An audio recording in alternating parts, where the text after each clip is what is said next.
Rodolfo, eu tô aqui no mercado, mas o preço da carne subiu bastante, viu? Vou ter que levar um pouquinho a menos. Oi Mariana, tudo bem? As mercadorias que você estava esperando chegaram, mas tiveram um pequeno reajuste por conta do dólar, tá? Oi Antônio, tudo bem? A gente precisa atualizar o valor do seu aluguel por causa da inflação, de acordo com o nosso contrato. Inflação. Tá aí um tema que faz parte do dia a dia de todos. E é dele que a gente vai falar nesse Ambima Explica. O que é exatamente inflação? Como ela é medida? Como ela impacta os seus investimentos? A inflação é o aumento de preços dos itens de uma economia, como a carne que o Rodolfo estava indo comprar, as mercadorias da Mariana e o aluguel do Antônio. É quando os preços inflam. Quando a gente fala que a inflação está em 3, 5 ou 10% ao ano, diz que esse foi o aumento médio de preços naquele período. Então, em geral, o que custava R$100 passa a custar 103, 105 ou 110 depois de um ano. Como isso é uma média, leva em consideração os preços de vários produtos e serviços.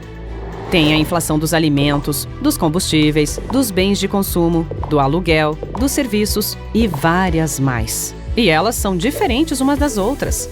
Por isso, a gente pode falar que você tem uma inflação pessoal para aquilo que você consome. Pensa comigo, muita gente usa a maior parte do dinheiro em alimentos. Mas se a situação de vida está melhor, pode gastar mais em serviços, como salão de beleza, delivery e viagens. Tem também quem more de aluguel, quem tenha casa própria.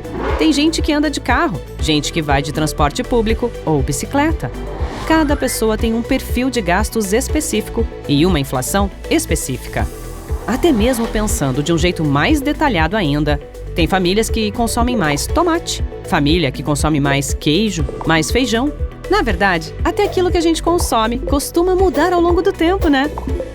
Mas, para dar uma ideia do que está acontecendo de uma forma geral, algumas instituições calculam índices de inflação. Um dos índices mais usados, que é inclusive a referência oficial de inflação do Banco Central e do Governo Federal, é o IPCA, Índice Nacional de Preços ao Consumidor Amplo. O IPCA é um índice de consumo e, por isso, fala dos gastos das famílias brasileiras. Ele é composto em sua maioria por alimentação e bebidas, transportes, habitação e saúde e cuidados pessoais, que juntos respondem por cerca de 7 em cada R$10 do que esse índice considera. Para fazer essa conta toda, o IBGE analisa mais de 400 subitens, como cereais, arroz, energia elétrica, gás, remédios, livros.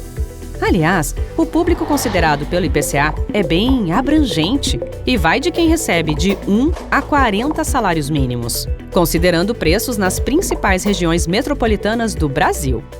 Outro índice que serve de referência é o IGPM, que costuma ser usado para reajustar o preço dos aluguéis. Esse índice dá bastante importância ao que acontece nos preços praticados no atacado, antes de chegarem ao consumidor final. Mas ele também considera, em parte, os preços diretos ao consumidor e o custo de construção de moradias. Por dar essa ênfase nos preços para os produtores, o IGPM é mais impactado pelas variações no dólar ou pelo preço das commodities no mercado internacional e costuma variar mais que o IPCA. Aliás, até por isso, a gente já tem visto no mercado uma tendência de deixar de usar essa referência no reajuste dos aluguéis. Agora, levando esse papo para o nosso universo de investimentos, como é que a inflação conversa com as taxas de juros da economia? E como é que ela impacta os nossos investimentos? Sobre inflação e taxa de juros, a gente já falou em mais detalhes no Ambima Explica com o tema Selic, que, aliás, você pode conferir depois desse vídeo. A taxa Selic é a taxa de juros básica do Brasil e o Banco Central estabelece metas para ela de olho na inflação e em outros indicadores da economia. Na prática, quando a inflação está alta, o Banco Central tende a aumentar a Selic e, quando ela está baixa, a tendência é a queda da taxa de juros. E isso tem impacto nos nossos investimentos. Mas, por outro lado, a inflação acaba comendo parte dos nossos ganhos, já que ela faz com que nosso dinheiro passe a valer menos. É por isso que existe até um nome para os ganhos acima da inflação que a gente tem com os nossos investimentos. São os ganhos reais. Vamos com um exemplo. Você investiu R$1.000 a 10% ao ano, livre de impostos. Então, depois desse período, você fica com 1.100, certo? Mas pensa que os produtos que você ia comprar há um ano atrás com os R$1.000 agora custam 1.070 por causa da inflação. Nesse caso, o que você realmente ganhou foram R$30, que são os 1.100 menos os 1.070. Esse mesmo conceito existe para os próprios juros. Os juros reais são os juros depois da inflação. E a gente pode chamar de juros reais líquidos. Os juros depois da inflação e dos impostos. É neles que você precisa ficar de olho. Aliás, a gente tem até um din-din por din-din sobre esse tema, se você quiser conferir na sequência. Para finalizar, 2 curiosidades sobre os juros reais. A primeira é que existem investimentos que buscam olhar diretamente para os juros reais dos papéis. O mais comum é que esses investimentos remunerem a inflação medida pelo IPCA, mais uma taxa pré-definida na compra.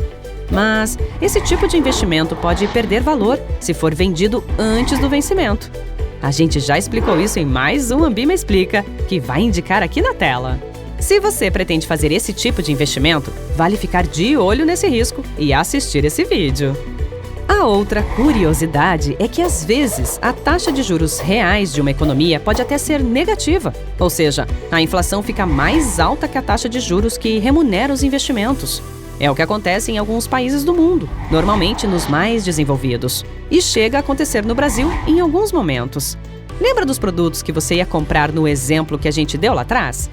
É como se a inflação fizesse eles irem de R$1.000 para R$1.150, enquanto seus investimentos terminassem o ano com um saldo menor, de R$1.100. Mas, mesmo com juros reais negativos, continua sendo mais vantajoso investir do que deixar o dinheiro parado. Afinal, se você terminasse o ano só com os R$1.000 que já tinha lá no início, o dano causado pela inflação ia ser ainda maior.